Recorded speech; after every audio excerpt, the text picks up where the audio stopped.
Hey, je suis très contente aujourd'hui de vous retrouver en mode face cam à l'ancienne et partager avec vous comment je fais pour à chaque fois trouver de l'inspiration, de nouvelles recettes pour éviter d'être lassée, de refaire toujours la même chose et d'avoir des repas variés et équilibrés. Je vais vous montrer vraiment mes pépites au niveau de livres de recettes. Faut savoir que s'il y a bien quelque chose qui me fera toujours plaisir, c'est un livre de recettes. J'adore.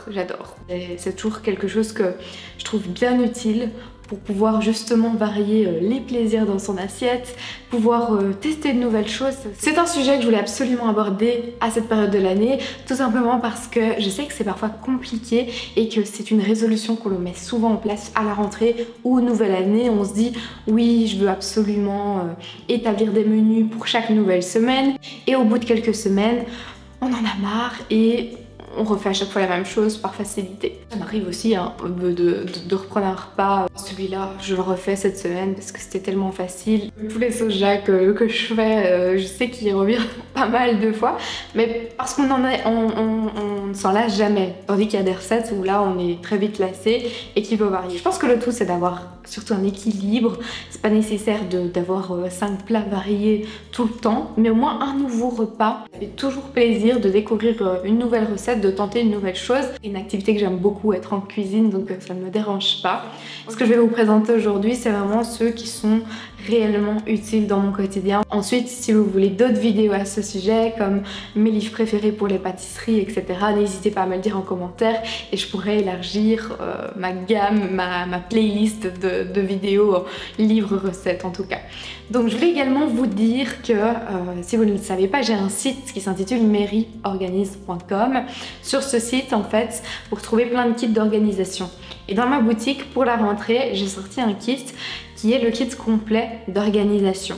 Dans celui-ci, vous allez retrouver de quoi organiser vos papiers administratifs et données, vous avez de quoi organiser votre quotidien, votre budget, votre ménage, mais surtout tout ce qui est autour de l'alimentation. Que ce soit vos courses, vos menus, vos recettes, c'est un pack complet. Maintenant que tout est compilé en un kit, je vous mets le lien en barre d'infos puisqu'il y a une petite promo pour la rentrée. Et si ça vous intéresse, j'ai créé un code qui est Back to School, qui est valable jusqu'au 28 août pour profiter de 15% supplémentaires sur la ristourne qui est déjà sur le site. Donc je vous mets tout ça en barre d'infos et c'est parti. J'ai décidé de commencer cette vidéo à l'envers, mais c'est-à-dire que j'ai envie de vous montrer un livre que je ne recommande pas spécialement et qui a été pour moi une série de flops en test cuisine.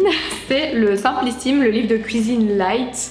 À l'intérieur, toutes les recettes que j'ai pu tester, c'était vraiment pas bon.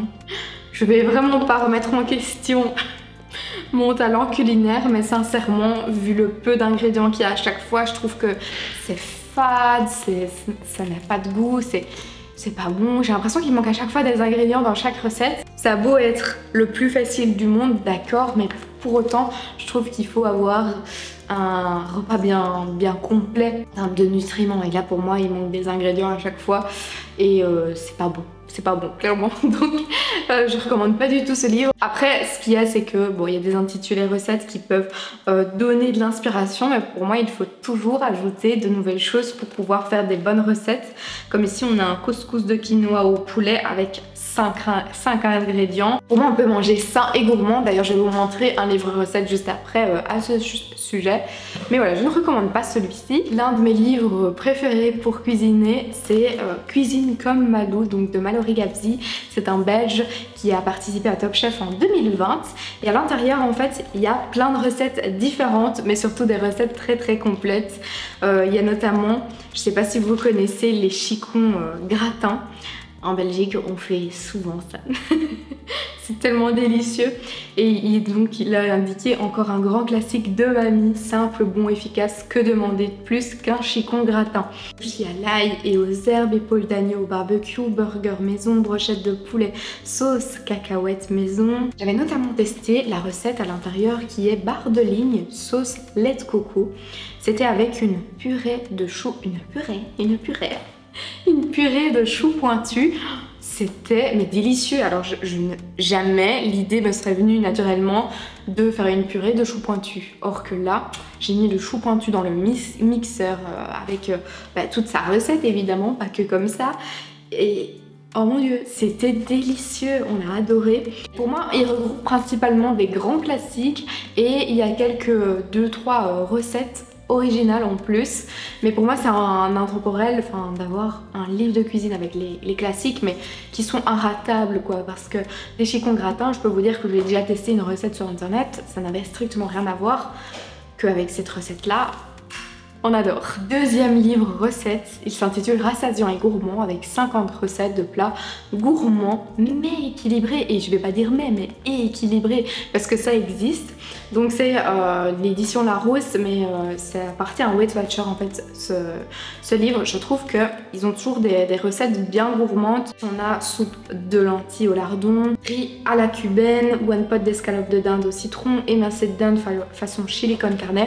Enfin il y a plein de recettes différentes à l'intérieur. Dans ce genre de livre de recettes, ce que j'aime bien c'est qu'on peut manger tout. L'important c'est de manger de façon équilibrée et d'avoir une harmonie dans ces assiettes tout au long de la journée. Si vous aimez la cuisine italienne, vous allez adorer le livre que je vais vous présenter maintenant. C'est le livre du groupe Big Mama. Je ne sais pas si vous connaissez les restaurants. J'ai notamment testé celui de Paris, Lille et également Madrid. Vous m'en direz des nouvelles en commentaire si vous avez déjà testé ces restaurants, mais oh mon dieu, j'adore. Donc c'est le jaune parce que je sais que Big Mama a sorti plusieurs livres. Donc c'est cuisine italienne con molto amore, je ne sais pas parler italien. Vous retrouvez les grands classiques de la cuisine italienne à l'intérieur. Il y a 500 pages de pur bonheur à l'italienne. Même si vous connaissez quelqu'un qui a un amour inconditionnel pour la cuisine italienne, c'est un chouette cadeau ça parce que il est vraiment beau, même à l'intérieur les pages et tout. Ça raconte une histoire malgré les recettes, il y a également du texte, de quoi lire et il est trop beau. Et alors vraiment, les recettes à l'intérieur, c'est à se rouler par terre. Je poursuis avec ce livre qui est toute la pâtisserie avec mon robot pâtissier. 50 recettes inratables de la collection Hachette Cuisine. Vous allez peut-être me dire pourquoi tu nous présentes ce livre là maintenant. Un bon pain, une bonne baguette garnie, également pour tout ce qui est quiche, pâte brisée, pâte feuilletée. C'est toujours utile dans la cuisine, même pour les repas complets, pas uniquement pour la pâtisserie. Et donc c'est pourquoi je voulais vous en parler, parce que moi à l'intérieur de ce livre, je peux vous dire que j'ai mes indispensables pour créer mes pâtes et toutes sortes de pâtes, même des bons sandwichs mous, des sandwichs au beurre. Donc oui, c'est l'un de mes favoris en pâtisserie, mais c'est également l'un de mes favoris en repas de tous les jours. C'est une pépite parce que même faire une pâte feuilletée, il y a une version rapide à l'intérieur qui est tellement facile, ça a l'air tellement compliqué une pâte feuilletée. Ben là non, ça vous simplifie la vie, truc de dingue. Le dernier livre que je vais vous présenter s'intitule La Graille. Il a été écrit par Alizée qui s'appelle Alia RDS sur les réseaux sociaux. C'est une blogueuse à la base belge. Quand elle a sorti son livre, je la suivais sur Instagram, je me suis dit pas mal, je vais aller voir ça de plus près. Et je suis vraiment pas déçue parce qu'à l'intérieur vous avez des recettes tellement colorées, gourmandes, mais pleines de saveurs, un truc de dingue. J'avais notamment fait une salade à la burrata une fois en vous disant que c'était inspiré de l'une de ses recettes. Ce livre est rempli de recettes végétales et ça permet justement de trouver des recettes comme ça, de réduire sa consommation simplement. On a ici couscous perlé au pesto de courgettes, salade marocaine, velouté de panais, gazpacho vert, soupe de patates douces et beurre de cacahuètes.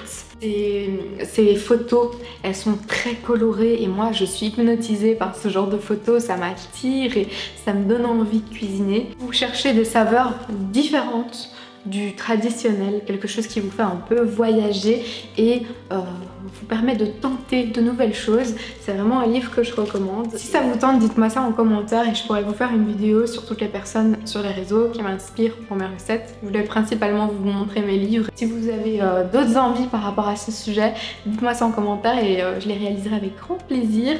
J'espère vraiment que cette vidéo vous aura plu. Moi je vous fais plein de gros bisous et je vous dis à la prochaine.